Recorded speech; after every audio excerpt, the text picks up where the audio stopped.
Choose a diet that will enrich your life, matches your personality, fits your lifestyle and goals, and overall something that will make you happy. What's up, you savages? Welcome back to the channel. If you haven't already, hit that subscribe button. And at the end of this video, if you liked it, hit that like button. All right, so we're not gonna waste any time on this since we have a lot to cover on this topic. So, which diet is best for you? Let's go.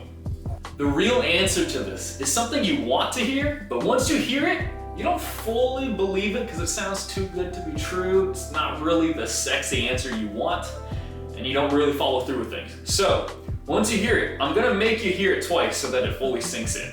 No matter your goal, whether it be weight loss, building muscle, growing wings, learning to fly, whatever it is, there is no perfect diet out there for everyone. The best diet for you is the diet that's best for you. Wow, look at this. Do you know what this means? Meaning it enhances your lifestyle, it enriches your lifestyle, makes things simpler, and it's a diet that you can stick to forever. All right, one more time. No matter your goal, whether it be weight loss, building muscle, growing wings, learning to fly, whatever it is, there is no perfect diet out there for everyone. The best diet for you is the diet that's best for you. Meaning it enhances your lifestyle, it enriches your lifestyle, makes things simpler, and it's a diet that you can stick to forever. Okay, so now you're like, great, fantastic, that's amazing, but I didn't watch this to hear that. What can I do to figure out what I need to do, Caleb? So to answer that, I'm going to explore a few popular diets out there right now, the pros and cons and whatnot, and help you figure out which diet would best suit you, if any of them. IIFYM, if it fits your macros. This is not much of a diet as it is a tool, much like a lot of these other things. This became popular because you can essentially eat whatever you want, as long as at the end of the day, you've hit your macro goals, which are your proteins, carbs, and your fats, and your calorie goals. Meaning you can fill in those macros with essentially whatever foods you want, as long as you hit those goals. Which means that literally anything is on the menu, so to say. And if you do this, you will 100% achieve your goals, whatever they may be. Now, if you got all of your carbs from Pop-Tarts and donuts, all your protein from protein powder, all your fats from cheese, you probably wouldn't feel all that great, which is why I recommend a good 70-30 split. 70% whole foods, which contain a good amount of micronutrients, and 30% can come from whatever you want, which is that other stuff that we talked about earlier. If you do it this way, not only are you achieving your goals, you're gonna feel a lot better as well. The pros to this diet are that you don't have to restrict yourself basically at all, since you can have whatever you want, as long as you hit your calorie and macro goals. This can help eliminate binge eating if this is a problem for you, since a lot of people binge on the weekends. They do really good for like a few days during the week, and then they go crazy on the weekend, and they eat the whole cake, as I like to say. Instead, you can have a little bit of the cake throughout the week, and that way it can hopefully eliminate or help with binge eating.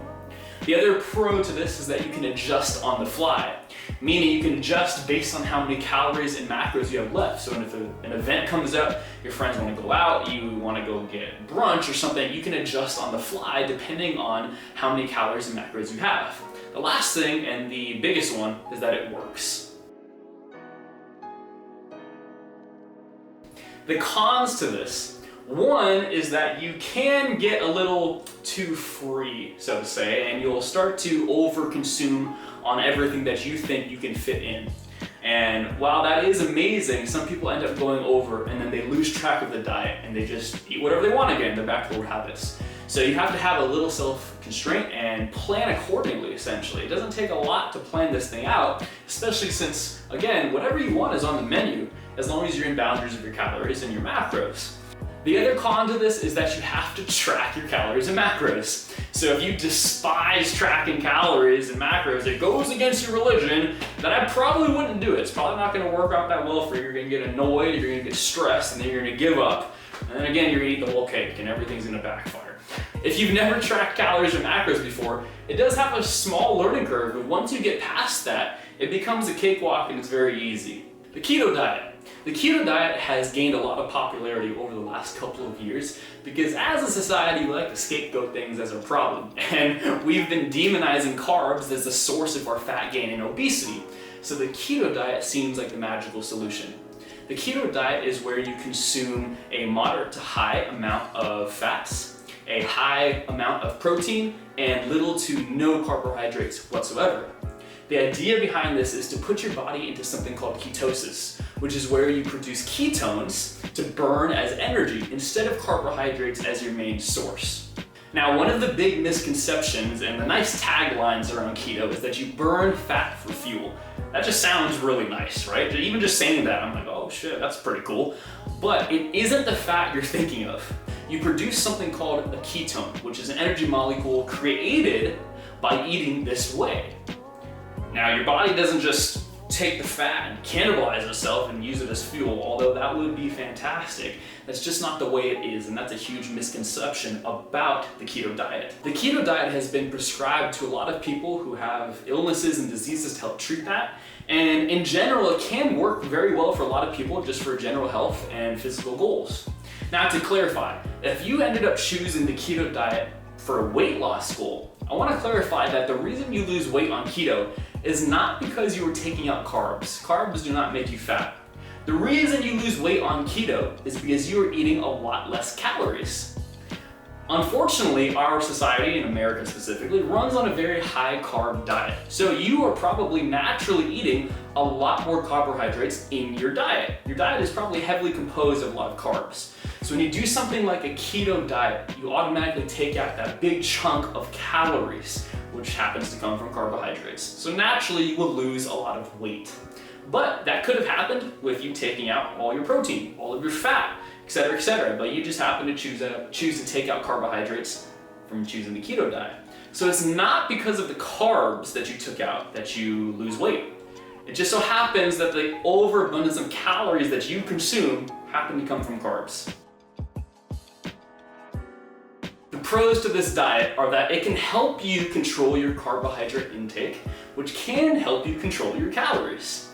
For a lot of people, they feel really good mental clarity and focus, and if you're already not eating a lot of carbohydrates and that's easy for you, this might be a viable option for you. The cons to this diet. If you like carbs, you're probably going to suck at this and you're going to hate it with all your guts. Okay? So if you have a high carb diet, you eat a lot of carbs, and you know that you're going to do good on the keto diet for 5 days, and on the weekend you're going to eat full bags of potato chips, then you're not going to even be in ketosis in the first place, and it doesn't even make sense to put yourself through that suffering that you might be putting yourself through if you love carbs that much. So again, if you like carbs, this probably will not work out well for you. Vegan/vegetarian. This diet consists of not eating any to very few animal products, but the main factor is eating no meat. Now, you can achieve whatever goal you want, whether it be weight loss, muscle gain, anything you want can be achieved using this diet. And if you make it into a lifestyle, even better for, the world. The pros to this are that you will probably naturally restore a lot of gut health and biome. Your digestive system will be much better, more natural, more efficient, more regular, if you know what I'm talking about. And it's really good for the world and the environment. And again, you can achieve whatever goal you want using this diet.